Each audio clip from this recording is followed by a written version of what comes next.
Um bom dia a todos os nossos amigos que estão nos acompanhando através das nossas redes sociais a esta programação da Igreja Adventista das Mangueiras. Nós começamos esse projeto de transmissão de uma classe virtual da lição da Escola Sabatina. A direção da Escola Sabatina buscando atender aqueles irmãos que têm dificuldade de estar aqui em nossa comunidade, disponibilizou essa classe a fim de nós podermos transmitir também, compartilhar também com os nossos irmãos que não podem vir. Se você pode vir, venha para cá, que esse convívio é muito importante, é muito salutar. Mas se você não tem condições, acompanhe a gente, participe com a gente através das redes sociais que a igreja disponibiliza. Hoje eu estou aqui numa responsabilidade muito grande, um prazer muito grande de estar sendo acompanhado por duas figuras muito importantes aqui da nossa igreja, o pastor Michelson Borges, que além de ser de toda a Casa Publicadora Brasileira, é ancião aqui na nossa comunidade e estará partilhando aqui, como também a sua esposa Débora está bem atuante no ministério da mulher da nossa igreja. Eu queria que vocês fizessem aqui uma saudação especial para o nosso pessoal que está em casa nos acompanhando. Débora. Quero desejar um feliz sábado para você, que você sinta a presença de Jesus aí do seu ladinho e que é um prazer a gente poder hoje estudar a Bíblia juntos, a lição da Escola Sabatina, com vocês que estão aí. Bom dia, Marcos. Bom dia, Débora. Bom dia, amigo que está nos acompanhando e que vai depois também acompanhar a gravação desta recapitulação da lição. É uma alegria poder falar com vocês neste momento sobre um assunto tão importante, né? Planejamento para o sucesso. Muito bem. Então nós vamos iniciar a nossa lição. Eu convido a você que está em casa para nós podermos orar. Peço ao pastor Michelson que ore para nós para iniciarmos o estudo desta lição. Vamos orar então. Pai querido, obrigado por esta oportunidade que temos de recapitular o estudo que fizemos ao longo da semana, deste assunto tão importante que tem relação direta com a mordomia cristã, com a administração dos recursos que Tu nos deste, nos tens dado.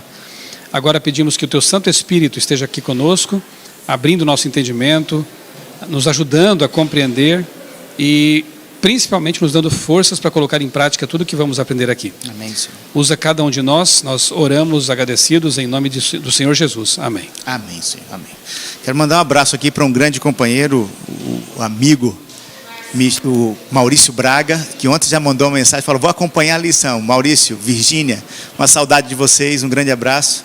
Estejam aí conosco durante essa recapitulação. Então, como o Michelson disse, essa lição da Escola Sabatina desse trimestre é bastante importante. No mundo conturbado que a gente tem vivido hoje, onde as pessoas são estimuladas a viver, para poder satisfazer as suas vontades, os seus desejos, e aí acabam se complicando. O Senhor nos chama para o centro daquilo que é importante. E a lição dessa semana fala como a gente planejar para o sucesso. Primeiro é a gente tentar definir o que é sucesso. Michelson, o que é sucesso de verdade? Como é que é o conceito que a gente tem hoje de sucesso? Depende da cosmovisão da pessoa, né? Da visão de mundo que ela tem, né? Para os padrões aí mundanos, digamos assim, seculares, né? Sucesso seria a pessoa ter uma conta bancária recheada, ter títulos acadêmicos pendurados na parede. Não que isso não sejam coisas boas, né, no devido contexto, mas se esgota praticamente aí, né? O fim é carreira, isso, né? Dinheiro, sucesso, enfim. Para quem tem uma visão bíblica cristã, uma cosmovisão bíblica, sucesso pode ser algo bem diferente, né? A pessoa, por exemplo, João Batista, que é um personagem que vamos tratar um pouquinho aí, ele teve a carreira encerrada jovem ainda. Uhum. E aí, não teve sucesso? Preparando o caminho para o Senhor Jesus, né? Então, depende da ótica, depende da sua bagagem cultural, espiritual. Sucesso pode ser uma coisa ou pode ser outra. Pois não, Débora? Então, nós gostamos muito de pensar nos personagens que foram bem-sucedidos, né? Que tiveram muitas bênçãos, receberam cura, receberam milagres, né? Gostamos de pensar nos momentos em que eles foram libertos da prisão, libertos da fornalha, e muitas vezes a gente passa isso para as outras pessoas até que não conhecem o contexto, não conhecem a Bíblia, e a gente fala, olha, Deus fez isso, fez, né, tantos milagres, tantas coisas poderosas, Deus vai fazer isso por você. E eu já ouvi muitos pregadores, né, falando, eu determino, né, Deus vai te curar, Deus vai te dar aquele carro, vai te dar aquela casa. E aí a gente toma como exemplo esses personagens que tiveram esse desfecho, esse êxito. Mas interessante que a lição vem comparando José no Egito. Você conhece a história de José, que ele foi um escravo, né, foi vendido pelos irmãos, foi para o Egito como escravo, e lá ele teve uma trajetória muito sofrida, mas no final ele se tornou o governador do Egito. Uma trajetória muito bonita, né, um desfecho assim que agrada a gente, que nos enche de alegria, de esperança. E a lição então compara o sucesso de José com João Batista, que o Michelson mencionou. João Batista, ele teve a vida dedicada inteiramente à pregação da primeira vinda de Jesus, anunciando o Messias. E ele converteu muitas pessoas, né? Muitas pessoas foram levadas ao arrependimento, foram batizadas por ele e estavam com o coração abertos para receber Jesus. Só que no final, João Batista foi preso e decapitado. E a lição então pergunta, e agora? E agora, José? Né? Jesus, né, gostava mais de José e não gostava de João Batista? Por que Deus não tinha poder para livrar João Batista? Por que ele permitiu? Aqui é um sinal bastante interessante para a gente poder começar a perceber o que é sucesso na perspectiva de Deus e da sua palavra. Eu gostei muito de um texto aqui do autor da lição, que ele diz que a prosperidade ou o sucesso, na perspectiva da Bíblia, é viver com a bênção de Deus. E aí, talvez o verso que nós temos hoje, o verso para memorizar, que está lá em Colossenses capítulo 3, verso 23 e 24, diz: tudo o que fizerem, façam de todo o coração, como para o Senhor e não para as pessoas, sabendo que receberão do Senhor a recompensa da herança. É a Cristo, o Senhor, que vocês estão servindo. Então parece-me que o sucesso está baseado no serviço, voltado para aquilo que é de Deus, para Deus, com foco em Deus. Então nós vamos começar. Então, um detalhe, Marcos. Pois não. Já que falou do Egito, eu lembrei de um detalhe, assim, porque José é uma trajetória ascendente e termina como governador. Moisés tem uma trajetória inversa, né? Ele poderia ser governador e termina como um escravo, um companheiro de escravos, um peregrino, alguém que não tinha nem casa, vivia em tendas. Porém, se nós não tivéssemos a compreensão bíblica e Deus que descortina a história, mostra os bastidores, né? Não saberíamos. Talvez para os egípcios tenha sido assim: nossa, Moisés trocou o palácio, a corte, para ser um peregrino, um errante, né? Não, Moisés foi ressuscitado e hoje está nas cortes celestiais. Enquanto o faraó, que talvez tenha debochado dele, hoje é uma múmia. Exato. Perdida. Exato. Né? Exato. Então, olha as perspectivas como são bem diferentes, né? Exatamente. Aqui, pois não, Débora. Então, e concluindo, né, dessa introdução, que o sucesso é, então, fazer a vontade de Deus. Ambos estavam fazendo a vontade de Deus. José, no Egito, ele estava representando o caráter de Deus para aquele povo ali. E João Batista estava fazendo a vontade de Deus também, entregando a sua própria vida. Exatamente. Né? Então ele teve sucesso em cumprir a missão de Deus.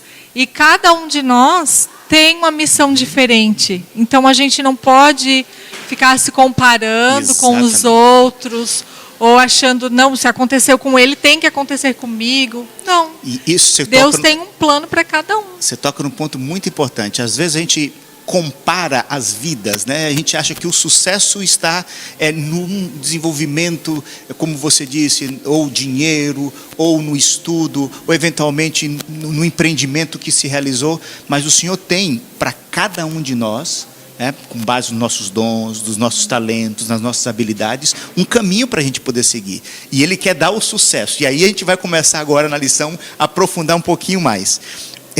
Na parte de domingo a gente fala que o que é importante em primeiro lugar, para a gente poder ter essa base. Michelson, qual é a base principiológica do sucesso dentro do contexto da palavra de Deus? Ok, vai na mesma toada aí, né? Aliás, Marcos e Débora, quem teve mais sucesso, Paulo ou a viúva pobre? A história da viúva pobre, que para ela foi imperceptível, até hoje fala a milhões de pessoas. Exatamente. A Bíblia foi publicada com a história dela, Sim. porque Jesus viu o que ela fez. Sim. Então o sucesso não é medido pelas realizações, mas pela fidelidade à palavra de Deus. Exatamente. E, como disse o verso principal, né? Você memorizou aí? Na minha lição está assim, ó, verso para memorizar. E é importante a gente memorizar a palavra, né? Mas enfim, tudo o que fizerem façam como se fosse para Deus. Então o cristão não pode ser uma pessoa relaxada, não caprichosa. Nós temos a obrigação sagrada de fazer tudo com qualidade, sempre, o máximo que pudermos, o melhor que pudermos. E isso acaba falando a nosso respeito, né? É um cartão de visitas que você está apresentando. E isso vai ter como consequência, muitas vezes, prosperidade, promoção na empresa, reconhecimento, sucesso. Não é o que Deus promete, mas acaba acontecendo como consequência. É um plus, né, da sua vida de capricho. Mas domingo, né, o que é mais importante em primeiro lugar? O verso aqui, o primeiro texto que a lição apresenta para nós, Eclesiastes 12:1 diz: lembra-te do teu Criador nos dias da tua mocidade. Ou seja, desde cedo na vida, e que bênção quando a pessoa já nasce no lar cristão, ou se converte jovem, ou começa a servir a Deus desde novo na vida, né? Porque ela tem uma trajetória longa pela frente e pode servir a Deus por muito mais tempo. E isso vai adicionar qualidade à vida, né? Vai abençoar outras pessoas. E o outro texto que a lição traz aqui, aquele bem conhecido: busquem em primeiro lugar o reino de Deus e a sua justiça. E as demais coisas que Deus entende que serão boas para você, serão acrescentadas. Então, se eu colocar, como a Débora já colocou ali, o exemplo de João Batista, de José e tantos outros na Bíblia, né? Se nós colocarmos Deus em primeiro lugar desde a nossa juventude, ou desde o momento que a gente entende isso e se converte, Deus vai acrescentar aquilo que nós precisamos, né?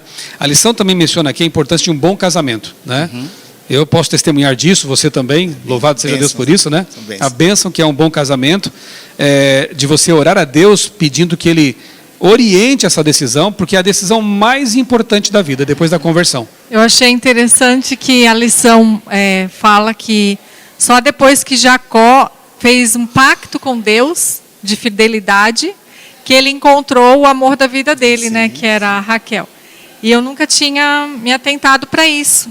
E como é importante isso, você, quando for escolher, né, a pessoa com quem você vai casar, que você observe se aquela pessoa é uma pessoa comprometida com Deus, se ela é fiel a Deus, se ela for fiel a Deus, ela vai ser fiel a você, e que ela também tem essa maturidade de ter um planejamento para a vida dela, né? No que você está entrando, né? Quais são os planos dessa pessoa? Se ela é uma pessoa inconsequente, ou se ela é guiada por Deus, ou se ela, né, não planeja o futuro, não sabe o que vai acontecer no futuro, não tem planos.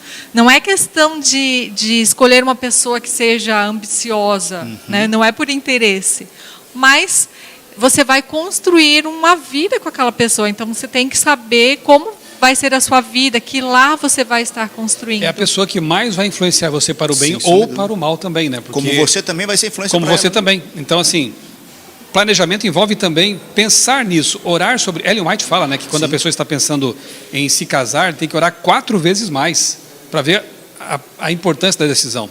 E um texto que a lição também traz aqui no finalzinho, 2 Coríntios 6, 14 e 15, bem conhecido também, né? Vale para muitas coisas, mas principalmente para o casamento, né? Que é: não vos ponhais, vamos atualizar a linguagem, né? Não se ponha em jugo desigual com o incrédulo. Jugo, a canga, né? Que se coloca sobre os bois para conduzi-los. Se um boi não estou falando aqui que alto ou baixo é critério, né? Eu estou comparando com a ilustração bíblica, né? Se um boi é mais baixo e o outro é mais alto, a canga vai estar desajustada. Um boi é bem jovem, o outro é muito mais idoso, um boizinho idoso, né? Não vai ter uma parelha aí, né? Então tem que ter um jugo igual, um alinhamento. De modo semelhante, aplicando para o casamento, tem que ser assim. Busque um cônjuge que tenha os mesmos interesses espirituais. Em primeiro lugar, o reino de Deus. Exatamente. É alguém que tem as mesmas convicções religiosas, a mesma esperança, a mesma fé. Depois vem os filhos, vão levar para a igreja no sábado ou no domingo. Vão crer nisso ou naquilo. Veja que complicado que fica depois, né? Esse cônjuge tem também boas aspirações, como estudar, fazer uma faculdade. E está provado já que quem tem curso superior acaba tendo um pouco mais também de rendimento, né? E é bom para uma série de coisas. Sim, em várias áreas você tem que ver se há um ajuste, há uma concordância para que o jugo, a canga, esteja ajustada para os dois. E aqui, focando nesse aspecto financeiro que a lição está abordando, pensa bem, se a pessoa não é convertida, no que ela vai querer gastar o dinheiro? Né? Que investimentos ela vai querer fazer? Você quer uma casa no campo, digamos. Não, a pessoa não quer gastar o dinheiro com um carro super chique, caro, com coisas que não são lícitas até, né? Gastar com festas. A questão do dízimo das ofertas também. Sim, né? sim. Então, isso aí vai gerar um conflito também. Né? Só um detalhe, né, Marcos? Acho que é bom também a gente só pontuar um detalhe aqui, que é o seguinte, né? Mas eu já sou casado. Eu me converti depois, né? Aqui nós estamos tratando do ideal. Na vida, nem sempre podemos viver o ideal. Aí nós temos que buscar o conselho de Deus para outras questões, que não é o caso aqui nesse momento, mas Deus também tem bênçãos para quem é casado com alguém que não é um cristão. Com certeza, eu ia fazer a lição justamente toca nisso, né? fazer esse comentário. A lição começa aqui, principalmente para você que é jovem. Né? Olha, você vai começar a vida, coloque esses princípios aqui. Primeiro, busque o reino de Deus. Você, ao buscar o reino de Deus, você vai olhar na perspectiva dele. Aí você já começa a pensar o seu futuro. O seu futuro é com quem você vai viver o resto da sua vida. Né? E você já precisa pensar bem.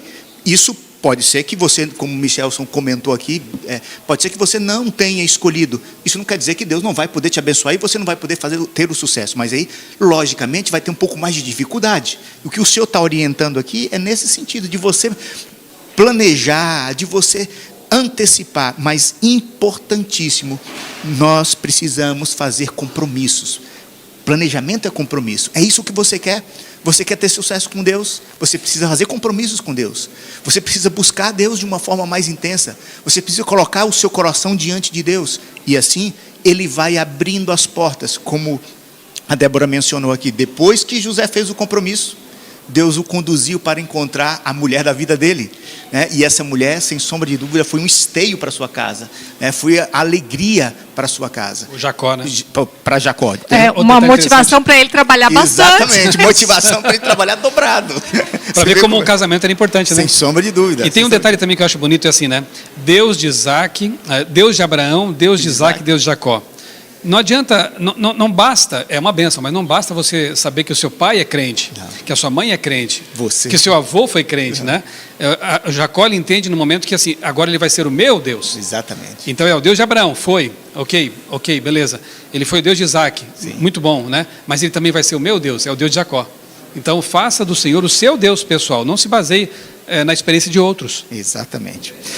Para Débora, temos mais um assunto interessante que a lição coloca aqui, né? E que sem sombra de dúvida é a base, né? Para não tem como a gente ter minimamente o sucesso sem essa bênção que Deus deu para o ser humano antes do pecado. Quando Deus colocou ali, né, o primeiro casal no Jardim do Éden, Ele deu uma função para eles, para que eles pudessem trabalhar a terra, cuidar da terra. E antes do pecado, tudo era bênção. O que o trabalho representa para o ser humano? Então, isso que a gente vê aqui na passagem, né? Antes mesmo do pecado entrar no mundo, Deus já tinha planejado o trabalho. Estava lá no princípio, no Éden. O plano de Deus sempre foi e sempre será, tá? Não pense que você vai para o céu e vai parar de trabalhar. Não. Porque a Bíblia fala que a gente vai trabalhar até na nova terra. Exatamente. Então, o trabalho é uma bênção. Ele nos faz bem, nos dá uma satisfação, uma sensação de realização. Né? Ele nos ensina muitas coisas, nos aproxima de Deus. E enquanto você falava ali, Marcos, eu estava pensando, Deus é um Deus de aliança. Né? Ele faz uma aliança com a gente. Compromisso conosco, um compromisso. E Ele sempre é fiel. E Ele nos deu o trabalho e Ele promete nos abençoar através do trabalho, se nós somos fiéis, formos diligentes. Então, sempre, o trabalho sempre foi um plano de Deus e sempre será. Só que a lição aqui vem mencionando, né, que a gente sabe, e por isso talvez muitos confundam o trabalho com cansaço, com sacrifício. Por quê? Porque depois do pecado, assim como outras coisas que eram boas se tornaram contaminadas pelo pecado, o trabalho também tem uns aspectos que às vezes nos trazem enfado, canseira, né? Infelizmente, nesse mundo, nem todo trabalho traz prazer e satisfação, é verdade, e muitas vezes as pessoas trabalham não porque gostam, mas porque têm necessidade de trazer o pão para casa. Existe exploração também por meio do trabalho, que era para ser uma bênção. Então, o pecado no coração dos homens, né, fez com que alguns homens se prevalecessem sobre outros e explorassem indevidamente os outros homens, e isso também traz muito sofrimento, porque toda pessoa que trabalha, ela quer uma recompensa, né? Ela quer a recompensa. E nesse mundo mal de injustiças, traz também no nosso coração as comparações que a gente estava falando no início. Não é que a gente tenha que se conformar, né, com qualquer injustiça que a gente vê. Porque não é justo que uma pessoa boa trabalhe bem e tudo, e no final do seu trabalho, cadê a recompensa? E ver outros que são desonestos e tal, e recebendo mais benefícios materiais do que ele. Sem dúvida. Eu vi uma frase interessante que me marcou. Um indivíduo disse assim: nada resiste ao trabalho. E se você for parar para pensar, Deus colocou o trabalho para ser uma bênção. Logicamente, existe no contexto do pecado a exploração, a opressão. Muitas vezes, como você disse, o indivíduo precisa trabalhar, na verdade, para o sustento ali. Mas o Senhor nos dá sempre oportunidade, e não só no trabalho para o ganho, mas no trabalho também para o Senhor. E o trabalho, ele traz satisfação. E eu, voltando um pouquinho naquilo que você comentou, a história de João. Olha o trabalho persistente que João fez. Ele fez um trabalho árduo, um trabalho consistente, e os resultados vieram. Aos olhos humanos, aquilo não era sucesso. O que ele fazia não era o ideal. Talvez o ideal seria estar pregando numa sinagoga, seria ali estar no meio da cidade. Ter um reconhecimento dos líderes, de todos. Mas o trabalho dele foi um trabalho de aplanar o caminho do Salvador. E o trabalho que ele fez, em determinado momento, ele até achou que seu trabalho não estava dando resultado. E Jesus mandou o recado para ele poder estar em paz. Se você faz o seu trabalho da forma como o Senhor orienta, de todo o seu coração, o Senhor vai fazer com que o nosso trabalho, feito de forma diligente, de forma honesta, de forma consistente, sempre servindo ao Senhor, vai frutificar. Eu não posso deixar de lembrar o irmãozinho que chega aqui na igreja, 30 hora, 40 minutos antes para abrir a igreja, deixar tudo preparado. A gente só chega aqui, vai entrando, mas o trabalho... Aqui na nossa igreja, Marcos, exato, quantas pessoas já se converteram por causa do nosso irmão recepcionista, que é um homem de Deus? O Reginaldo que chega ali, recepciona o indivíduo. É o seu trabalho consistente. O Senhor, eu chego a me arrepiar com isso, é fantástico. O Senhor usa todos nós, se nós fizermos o nosso trabalho de forma diligente, como o Senhor deseja. E na parte assim, profissional, se você não gosta do seu trabalho, mas faça como se fosse para o Senhor. O Michel tem até um pequeno testemunho rapidinho para falar sobre isso. Olá, já deu o recado, viu? Sim, eu comecei a minha carreira trabalhando em algo que eu não gostava muito. Trabalho nobre como todo trabalho, como quase todo trabalho. Mas eu fiz o meu melhor. Eu comecei dando aulas, mas eu me formei em jornalismo. Por ser fiel a Deus no mandamento do sábado, eu tive dificuldades para conseguir emprego na minha área de formação, jornalismo. Apareceu a oportunidade de dar aulas. Eu agarrei. Afinal de contas, eu estava para me casar, eu tinha compromissos também, e eu queria ser um bom provedor. Companheiro, porque ela também trabalhava. Então, veja, eu procurei ser o melhor professor que eu pudesse ser.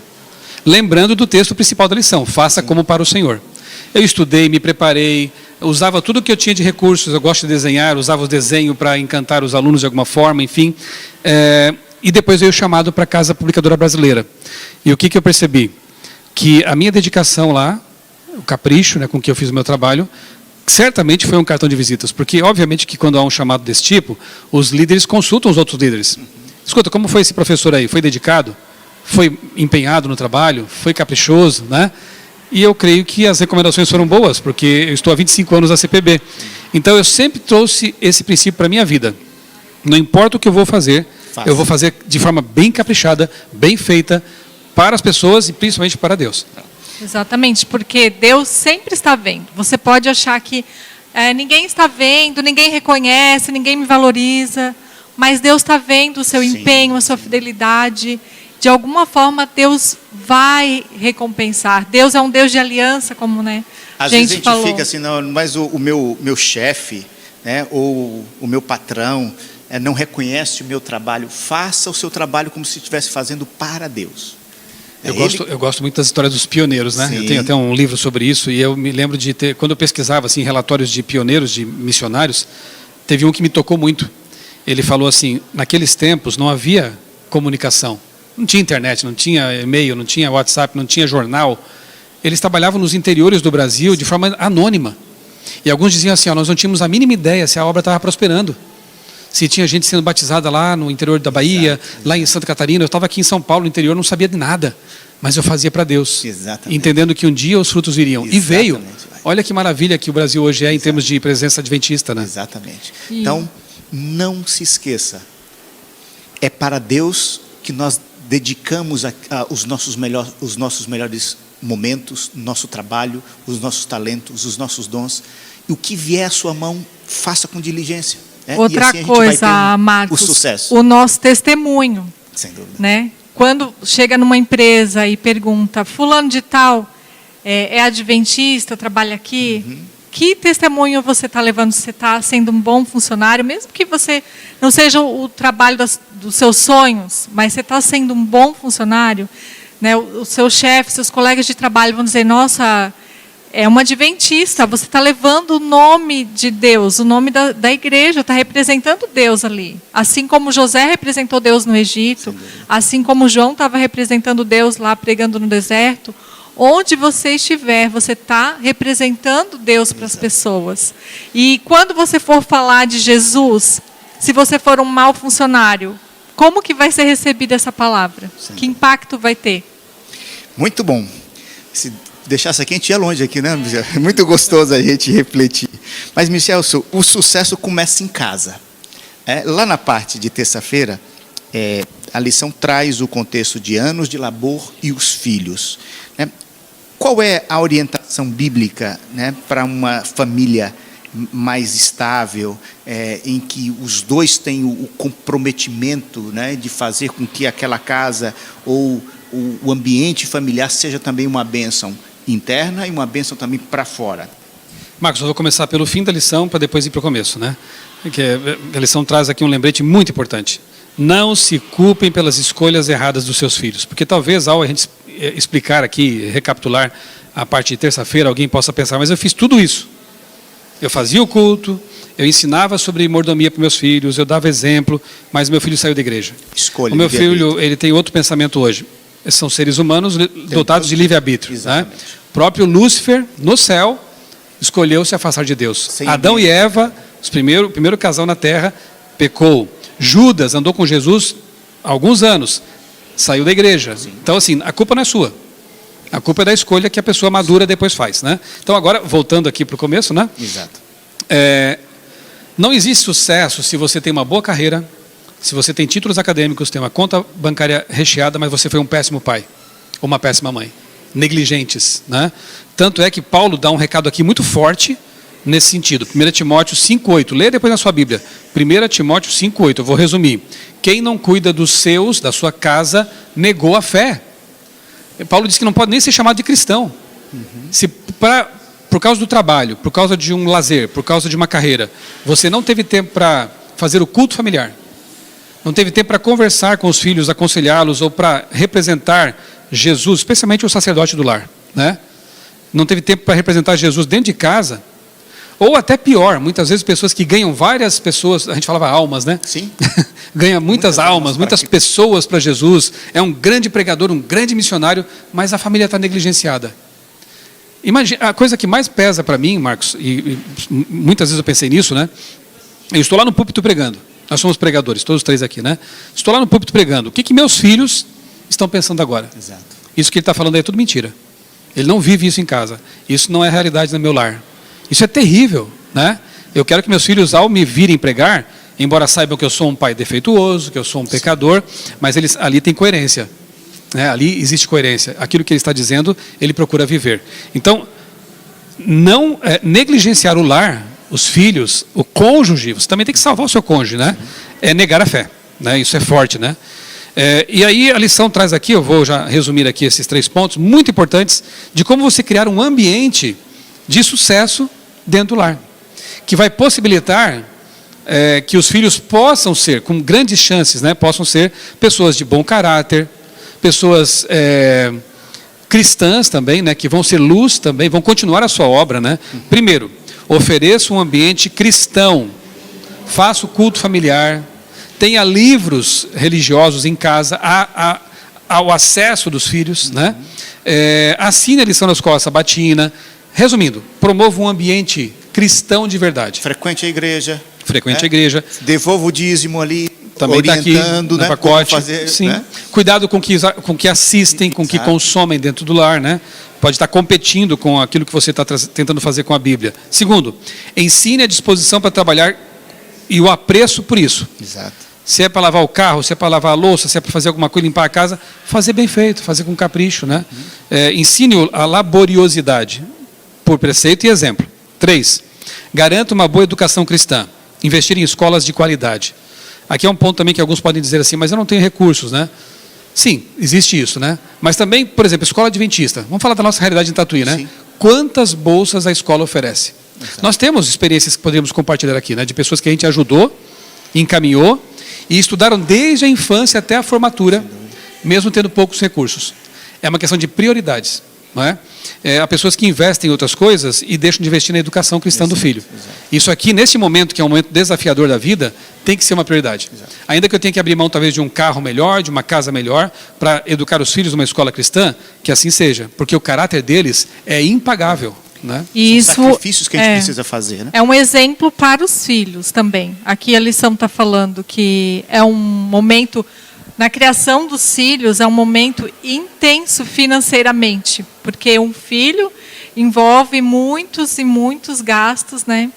E os filhos, eles vão perceber também quais são as nossas prioridades, em todos os aspectos, e financeiro também. A gente mostrar para os filhos o que é importante a gente investir no quê, né? Mais. O que é mais importante, né? O nosso investimento, as nossas prioridades, e mostrar para os filhos também a dependência que nós temos de Deus. Sempre antes de tomar uma decisão, né? Vamos orar a Deus. A gente sempre fez isso, né? Diante de comprar qualquer coisa, tomar uma decisão, nós oramos o nosso culto familiar. Já aconteceu, nós não temos tempo aqui, mas aconteceu assim, milagre, sabe, da gente não ter recursos para realizar um sonho que nós tínhamos, e nós falamos, vamos orar, e milagrosamente, inesperadamente, de uma forma que não estava no nosso radar. Plano, assim, caiu, literalmente caiu do céu. E Deus é bom, mostrar a bondade de Deus para o filho, mostrar que as bênçãos vêm dele, que nós temos que ser gratos, ser dependentes, buscar a orientação dele. Michel falou uma tem coisa um texto, muito... Marcos, desculpa, só para não passar aqui em branco, tem um texto bíblico que diz, não gaste, para que gastar dinheiro com o que não é pão? Esse pão quer dizer o essencial. Aquilo que é então, foque no que é essencial, no que é eterno, invista nisso. E você tocou num ponto muito importante. Existe uma frase que fala que o fruto não cai muito longe do pé.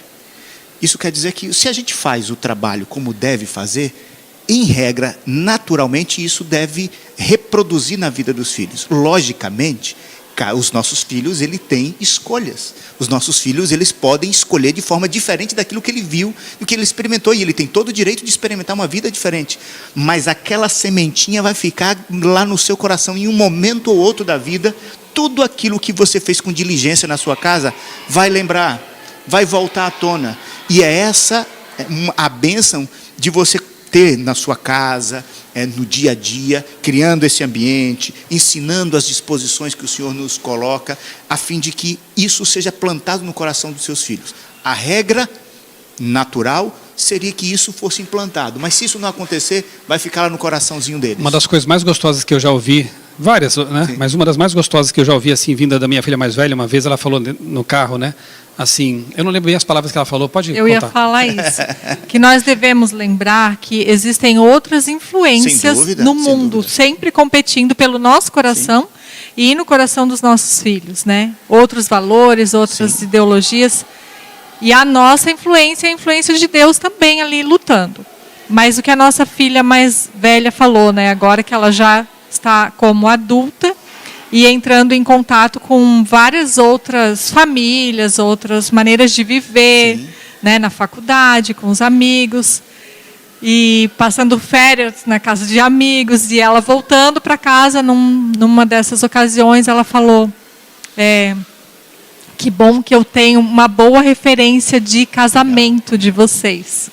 Porque ela observando assim outras famílias um pouco conturbadas. Isso não tem preço, né? Não tem, não existe. E ela falou, então ficou a referência. Por mais que ela sofra influência de outras fontes, mas a referência que nós demos, aquela ali vai permanecer, vai ficar, ela vai ter esse comparativo.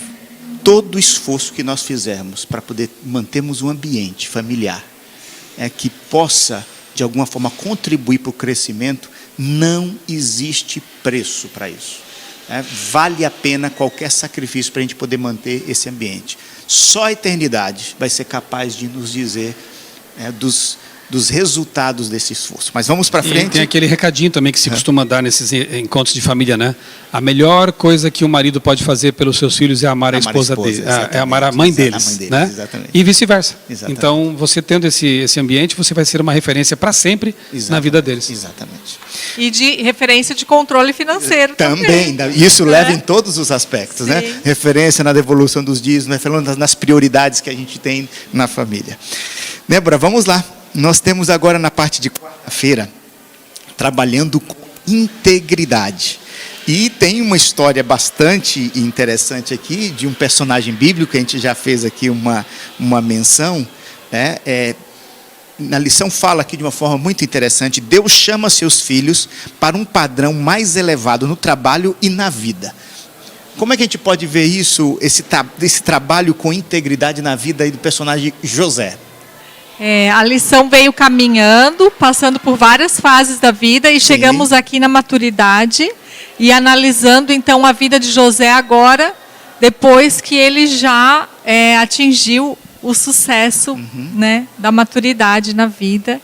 Então, José sempre foi fiel, desde jovenzinho, e porque ele sempre teve esse objetivo de agradar a Deus, de cumprir o seu compromisso com Deus, e Deus o abençoou e o usou. E o resultado, né, foi que ele se tornou governador do Egito. E foi um testemunho lindo, né, que nós temos esse testemunho até hoje. E joga para nós assim também. Nós que já estamos mais maduros, né, e você que ainda é jovem, como você se vê lá na frente? Que legado você quer deixar? Né? Que exemplo você quer deixar? Como você quer ser lembrado ao decorrer da sua vida, né? No seu trabalho, na sua vizinhança, na sociedade em que você vive, na sua igreja? As pessoas vão falar de você como falaram de José. Esse está um servo fiel de Deus. Ele foi honesto em todas as situações. Ele já sofreu, né, que a lição aqui fala de imprevistos que podem acontecer. E eu estava pensando, imprevisto é algo que a gente, como ser humano, não prevê. Mas para Deus não existem imprevistos. Então, eu posso chamar isso de algumas provas. Se não foi em consequência de escolhas erradas que eu fiz, né, às vezes a gente faz tudo certinho, segue todos os planos que a lição está mostrando até aqui, e de repente vem um acidente, uma doença inesperada, um assalto, ou leva um golpe, né, financeiro de alguém, né, justamente por a gente ser honesto, às vezes a gente acaba acreditando demais nos outros e as pessoas se aproveitam da gente. Então, são imprevistos que a vida pode trazer, né? E se a pessoa hoje que está nos assistindo está sofrendo por alguma coisa dessas e pensando, poxa, mas eu fui fiel e Deus não está sendo fiel comigo. Se José, se a gente parasse de ver a história de José lá quando ele estava na prisão, ele também poderia ter pensado, Deus não está sendo fiel comigo, eu estou sendo fiel com ele e ele não está sendo comigo. Sem dúvida. Então, se você hoje está lá na prisão onde José estava, saiba que Deus, ele é fiel sim. E esse desfecho da sua vida ainda não terminou. Exatamente. Continue fiel como José e Deus vai ser fiel com você. Para Deus não existem imprevistos, Ele sabe o que está acontecendo, Ele tem maneiras que nós desconhecemos de nos ajudar, de mudar a situação, e a gente tem que ser como José, e chegar no final da nossa vida, e não é ter orgulho, mas é ter a consciência tranquila, de dizer, eu fui fiel, mesmo passando por sacrifícios, mesmo passando por dificuldades financeiras, mas eu me mantive fiel à lei de Deus, eu fiz o que eu sabia que era correto, e Deus vai recompensar. Sem dúvida. Com certeza. No princípio está aqui, é que a lei de Deus deve estar escrita em nosso coração. José, apesar de seu pai ter um compromisso com Deus, os seus irmãos acabaram seguindo caminhos diferentes. E foi uma família extremamente disfuncional. Mas ele permaneceu fiel aos princípios do seu pai, ao Deus do seu pai. E ele conseguiu passar por toda a vida. Lógico, ele tinha suas dificuldades, ele tinha seus problemas, mas o Senhor trabalhou na vida dele de tal forma que ele conseguiu ter o sucesso, não só aos olhos dos seres humanos, mas o sucesso diante de Deus. E eu gosto muito aqui do que a lição colocou. Portanto, se vocês comem, ou bebem, ou fazem qualquer outra coisa, façam tudo para a glória de Deus. Por isso, no trabalho, na gestão financeira, em tudo que façamos, devemos buscar a glória de Deus. Ele é o único que nos dá o conhecimento e a força para ter o sucesso na vida, na ótica de Deus. Não na nossa ótica, mas na ótica de Deus. Como você disse, siga fazendo da forma correta. O Senhor está olhando, o Senhor não vai deixar a gente de lado. E quando as pessoas nos olharem, que vejam, né? Esse é um servo fiel. E assim você vai estar dando glórias a Deus. Michel, o diabo tentou assim atrapalhar José em todos os momentos, né? Como faz com a gente também, né? Mas ele não venceu a integridade daquele rapaz, né? E ele é uma ilustração clara do verso principal da lição, né? Sim. Se era lavando o piso lá da casa de Potifar, ele lavou com capricho. Exatamente. Deixou brilhando, né? Exatamente. Se era na cadeia, foi o melhor preso. Exatamente. Tanto que ele foi colocado na cadeia como... Para cuidar dos outros. Para cuidar dos outros, né? Um carcereiro voluntário, né? Voluntário entre aspas, né? Então assim, o melhor carcereiro, o melhor limpador de pisos e depois o melhor governador, né? Não importa, da prisão para o palácio, ele foi a mesma pessoa, o mesmo exemplo de integridade e de capricho nas coisas que fazia para Deus, né? Exatamente. É fantástico o exemplo de José. Mas a gente está chegando no final da lição e a lição nos convida agora a lembrar que existem pessoas que estão ao nosso redor que a gente pode buscar como um conselho, alguma orientação, em uma dificuldade ou uma limitação que a gente tem. A gente tem que ter cuidado por um lado, mas também a gente tem que observar e buscar conselhos para a gente poder evoluir, desenvolver na nossa vida. Como a gente pode buscar conselhos piedosos como a lição nos traz?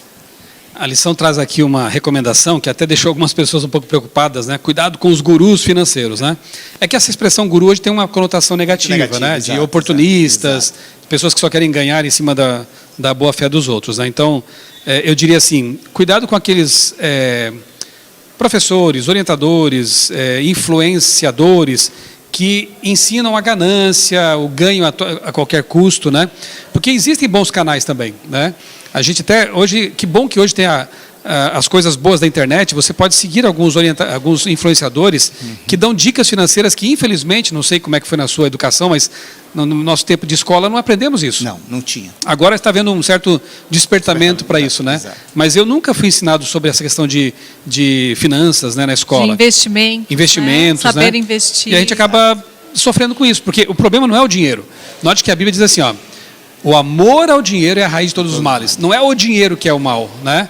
E depende da pessoa. Nós vimos já nas lições anteriores que o jovem rico era um problema para ele. Então, para ele, a ordem não foi cumprida porque ele amava o dinheiro. Já o baixinho da árvore lá, o Zaqueu, né? O Zaqueu, Deus não pediu para ele, Jesus não pediu para ele. E ele foi lá. E ele foi lá e deu. Zaqueu não tinha esse apego que o jovem rico tinha. Então, o problema é o apego, né? E o dinheiro pode ser uma bênção para você, para sua família, e se você é um cristão, para os outros. Porque você vai compartilhar isso aí. Então, cuidado com os gurus. Por exemplo, eu me lembro de um livro que eu li faz anos já. É um clássico, né? Um best-seller. Como Fazer Amigos e Influenciar Pessoas, do Dale Carnegie, né? Tem muitos princípios interessantes ali, mas eu tenho um probleminha assim, com esse livro, né? Porque a impressão que eu tive quando li é que aquelas dicas são dadas para você influenciar pessoas para fazerem coisas para você. Então, eu vou conquistar um amigo para que eu tenha benefícios. Não é assim, né? O amor cristão tem que ser desinteressado. Altruísta. Repito. O livro traz princípios interessantes? Traz. Então, filtre. Esse guru aqui, que está ensinando coisas sobre finanças, tem coisa interessante? Pega aquilo. Pega a visão, né? Mas deixe o aspecto negativo de lado. Você tem que mediar esses conhecimentos pelo filtro da Bíblia, sempre, né? Quer comentar? É o que a gente estava falando, né? Sempre não perder o foco de que você deve honrar a Deus com a sua vida. Existem muitos canais de educação financeira que incentivam você a ficar rico. O foco é esse, ficar rico, ganhar seu primeiro milhão e multiplicar essa riqueza. Se você ficar se alimentando só disso, né? Alimentando sua mente só com esse foco, você acaba criando no seu coração essa brecha, o inimigo está sabendo, e ele vai oferecer uma oportunidade para você pecar, para você se tornar ganancioso, entrar em negócios errados, né? E isso você pode mergulhar num poço sem fundo. E se Deus não quiser, né, que eu seja rico? Deus é soberano. Exatamente. Faça o seu melhor, confie em Deus. Não te estribes em teu próprio entendimento, como diz o texto de hoje, Provérbios 3, né? Não confie só em você, não confie em homens. Confie na palavra de Deus. E a lição aqui, para finalizar, traz 7 dicas importantes e muito práticas. Vamos lá, essas, né, são interessantíssimas. São muito boas, e eu acho que encerrou bem aqui, né? Sim. Organize-se, desenvolva um plano de gastos, ter uma planilha, ter, né, um planejamento, que é o tema da lição da semana. Segundo, gaste menos do que você ganha. Esse é o maior, é o mais importante. Desafio. Não gaste antes de ter e não gaste o que você não tem, né? Gaste menos do que você ganha para guardar um pouquinho também para eventualidades, né? Ter aí um investimentozinho, uma poupança, enfim. 3, é um desdobramento do 2. Economize uma parcela, nem que seja pouco, mas uma parcela de cada salário, de cada pagamento, para você ter uma reservinha ali, né? 4, evite dívidas como evitaria uma doença. Fuja das dívidas, né? Não contraia dívidas. 5, seja um trabalhador diligente, caprichoso, dedicado, né? Esforçado. 6, seja financeiramente fiel a Deus. Não tem como ser próspero, cristãmente falando, se a pessoa não for um bom mordomo, né? Fiel a Deus. E 7, lembre-se de que aqui não é o nosso lar verdadeiro. É isso. Estamos chegando ao fim. Já estão nos dizendo ali que o tempo acabou. Em 2 palavrinhas, você poderia trazer para nós, assim, para você, a síntese dessa lição dessa semana? É tão simples, né? Entregue a vida nas mãos de Deus, deixa que Ele te conduza e ouça a voz de Deus, siga os conselhos da palavra de Deus, você vai ter sucesso. E lembre-se que esse lar aqui é passageiro, você está aqui por um curto período de tempo, não sabemos, né, o quanto tempo, mas de qualquer forma não será muito. E o mais importante é que nós teremos um lar celestial e que o nosso foco, nosso alvo sempre será esse, e através da nossa vida levar mais pessoas para esse lar junto com a gente. Michelson? Ok, num pensamento, né?